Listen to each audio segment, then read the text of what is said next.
Hello everyone, welcome to my YouTube channel Mad with Medicine. I hope you guys are doing good. In last video we have discussed a lot of questions, their explanation plus something which is related to the questions. So go through them once if you have not watched them. Today I will complete all those remaining questions and will upload something more interesting soon. So let's start without any wasting more time. Question number 17. All are true related to epidermophyton except option A involves skin and nails, B macroconidia are club shape, option C microconidia are absent, D it's a type of cutaneous candidiasis. So here we are talking about the fungi, means dermatophytes. As we know, there are three types of dermatophytes and the epidermophyton is one of them. So we have to find the wrong statement, means they are asking the exception about the dermatophyte or the epidermophyton. Basically, epidermophyton is a dermatophyte infection, not a candida infection. Means option D is incorrect. Dermatophyte infection is also called tinea or ringworm infection.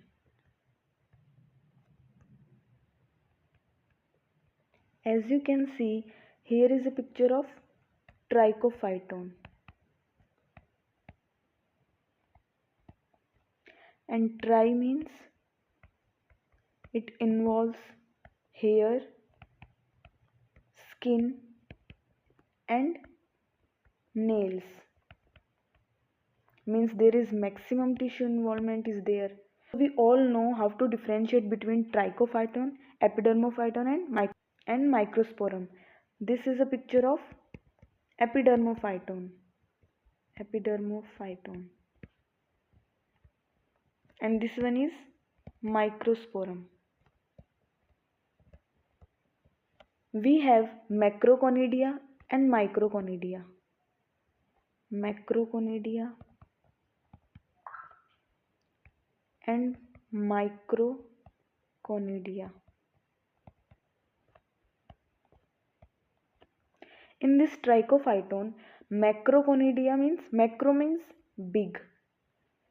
So as you can see in the diagram, macroconidia here it is pencil shaped, right?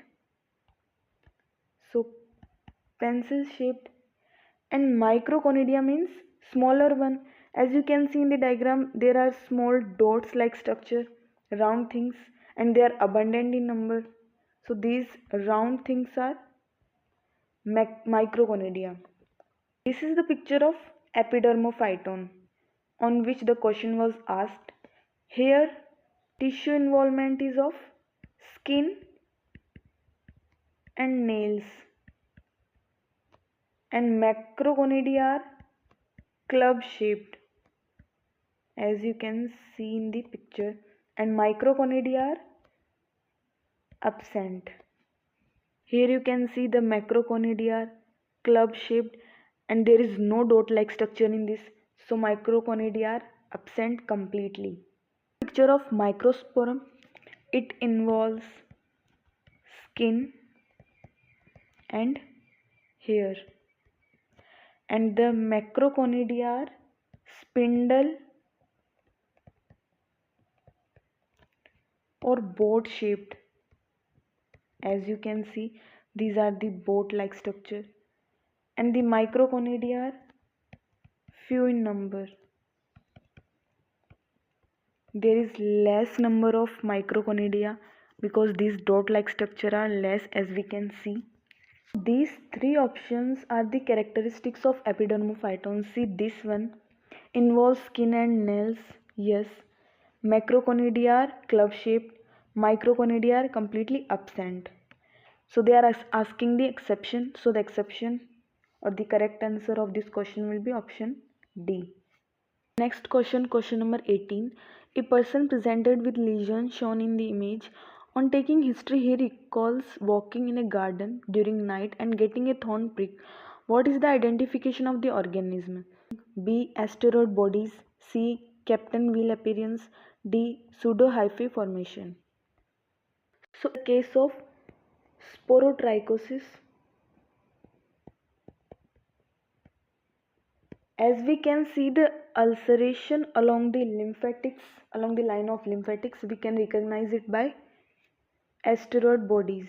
So the correct option of this question will be option number B.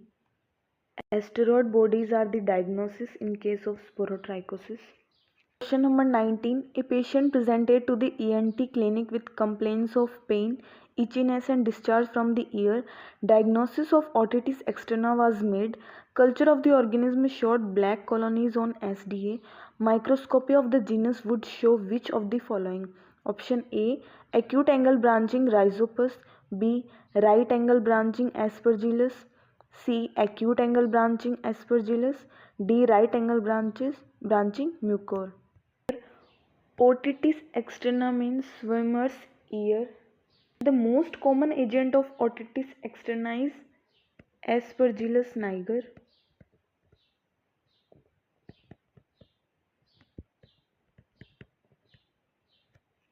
Difference between Aspergillus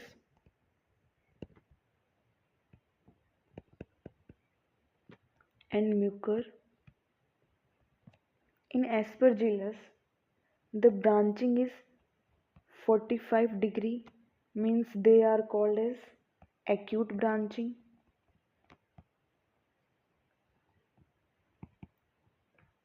And they are having septate hyphae. Septate hyphae. In case of Mucor, branching is 90 degree to 120 degree, means they are known as right angle branching, and they are having aseptate hyphae. Option A and option D will be incorrect because they are asking about or they are talking about Aspergillus. Aspergillus are having acute angle branching. So the correct option is option C. Number 20. Mechanism of action of cholera toxin is option A neurotoxin, B CAMP inducer, C interferes with 60S ribosome, D interferes with elongation factor. We know cholera toxin produces watery stools or watery diarrhea. Diarrhea is due to increasing of cyclic AMP. There is ETEC. Full form is enterotoxigenic E. coli.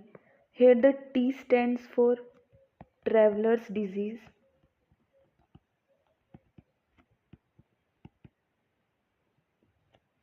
The most common cause of traveler's disease is this E. coli, which also works by increasing cyclic AMP.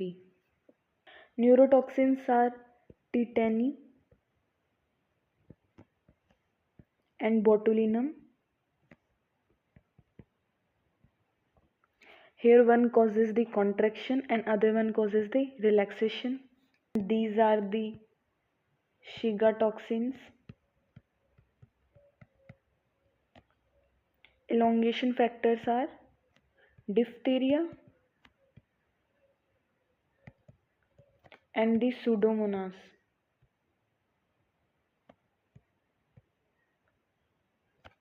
Both block protein synthesis, but their mechanism is different. Correct option is option B, cyclic AMP inducer. 1. Antibody with longest half-life. Option A IgM, B IgA, C IgD, D IgG. This question is option D IgG, as because three things are highest in this. What are they?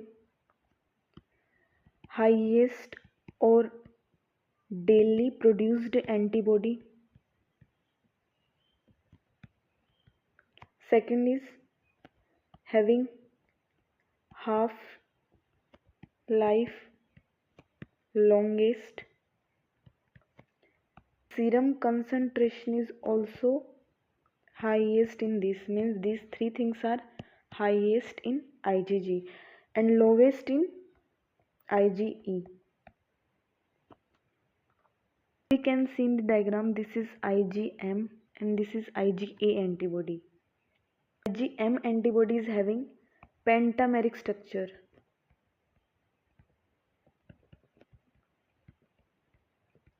And this one is the largest antibody.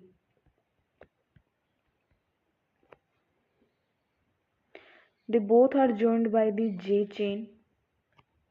Why this one is largest? Because they are having 10 binding sites. These total are 10. So they are having valency 10.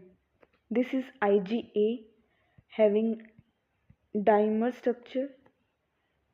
These are having 4 valency, or we can say 4 binding site. So valency is 4.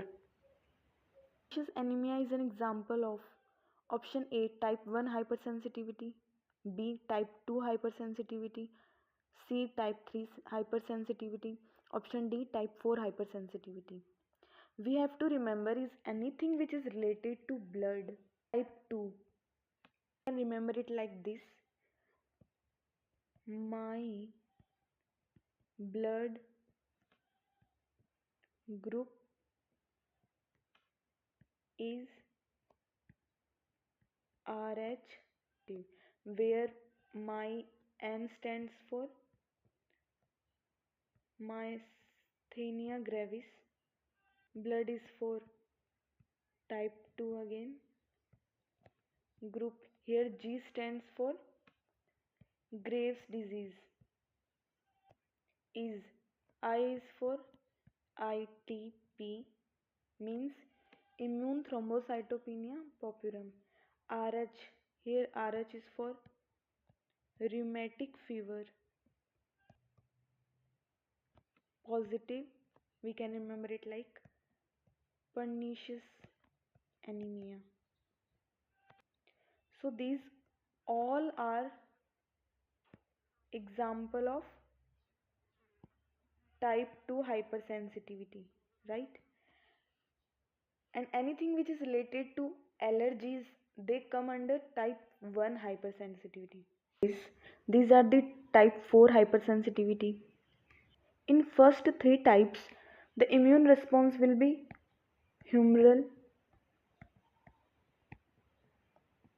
same, humoral, and in last one it will be CMI, cell mediated immunity.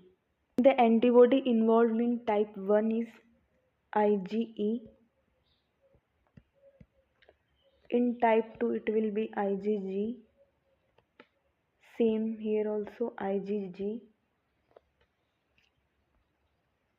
And fourth one is the cell mediated immunity, so there is no need of antibodies here. There is a cell which is called TDTH. DTH stand for delay type of hypersensitivity. It's a type of T cell, just like macrophages they are having. And we can remember it by acid. A stands for allergy, means in allergy IgE will be involved. C for cytotoxicity. I for immune complex, because this IgG is of complex type.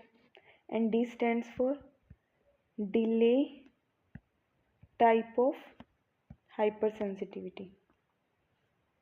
And here is the onset, means when does these symptoms present after the exposure to allergens. So as we go down in the hypersensitivity, the onset will be increased, means type 1 is having exposure in minutes, type 2 will be in few hours, this is also same, few hours, and in type 4 after some days, means 2 to 3 days, the onset will occur. So the correct option B, type 2 hypersensitivity, as pernicious anemia occur in type 2. Outbreak of hepatitis in West Bengal was characterized by high incidence of fulminant hepatitis in pregnant women. who experienced a mortality rate of 20%. The organism responsible for the outbreak is option A, transmitted parenterally, B, associated with chronic hepatitis, C, oncogenic properties, D, non-enveloped virus. As we all know, it's a case of hepatitis E virus. And we know hepatitis E is a necked virus or non-enveloped. So we have to choose the correct statement for hepatitis E virus. First is transmitted parenterally. No, the hepatitis virus is transmitted through fecal-oral route. Next is associated with chronic hepatitis. In this, hepatitis B and C involved, especially the hepatitis C virus is involved in chronic hepatitis. C, oncogenic properties. In this also B and C will be involved. Option D, non-enveloped virus. Yes, it's a necked virus. So the correct option will be option D.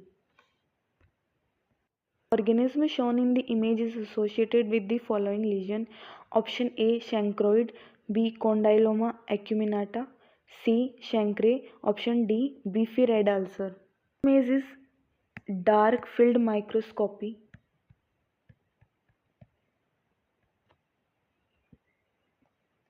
That shows a spiral-like agent. That spiral-like agent is Treponema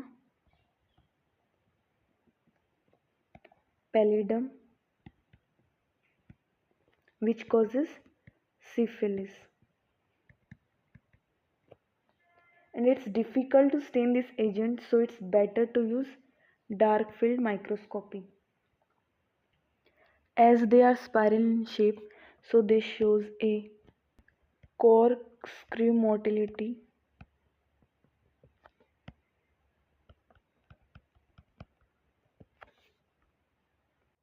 Discuss the options. First is chancroid. They are seen with the agent Haemophilus ducreyi. Haemophilus ducreyi. And they causes painful lesions. Their lesions are painful.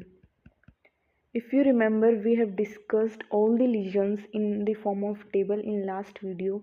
We can remember it by patients do cry. And why they cry? Because the lesions are painful. Second is condyloma acuminata, seen by HPV, means human papilloma virus, having serotype 6 and 11. Another one is condyloma lata, which they are seen in syphilis. Treponema pallidum causes syphilis, and syphilis having two stages. One is primary stage, another one is secondary stage. In primary stage of syphilis called chancre, and these chancre are painless. In secondary stage, lesion is called condyloma lata. Option C, chancre. As we know, they are painless because these are the primary stage of syphilis. Option D, beefy red ulcer. These are the characteristics of Klebsiella granulomatous, which causes donovanosis.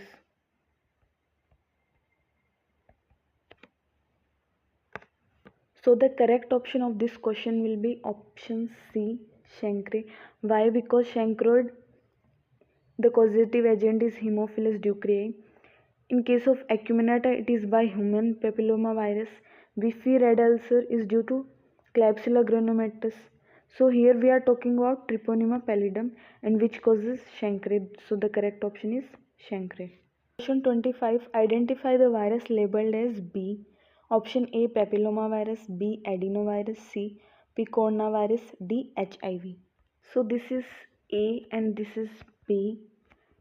In A, as we can see, this is a necked or non-enveloped virus Here this is nuclei, whether it is RNA or DNA, and the protein coat which surrounds the nuclei is called capsid. So today we'll make nucleocapsid. In B, along with nucleocapsid, there is an extra layer. It means it is a enveloped virus. And in all these options, enveloped viruses are HIV viruses. All other three viruses are naked viruses.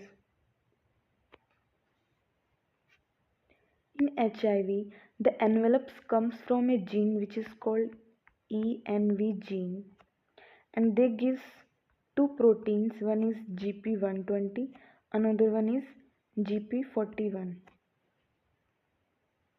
We think that enveloped viruses should be more resistant one, but it's not like this. Enveloped viruses are more sensitive and naked viruses are resistant. So the correct option here is HIV option D. That's all for today. I hope you guys like this video, and let me know in the comment section that which topic or which subject you guys want me to make video over it. I will definitely consider it. Thank you so much for listening. If you are new to this channel, then please try to support me and subscribe this channel. And one more thing, if you have some problem or queries related to the video or any question, then you can ask me on Telegram or IG. I will mention the link soon. So again, thank you so much.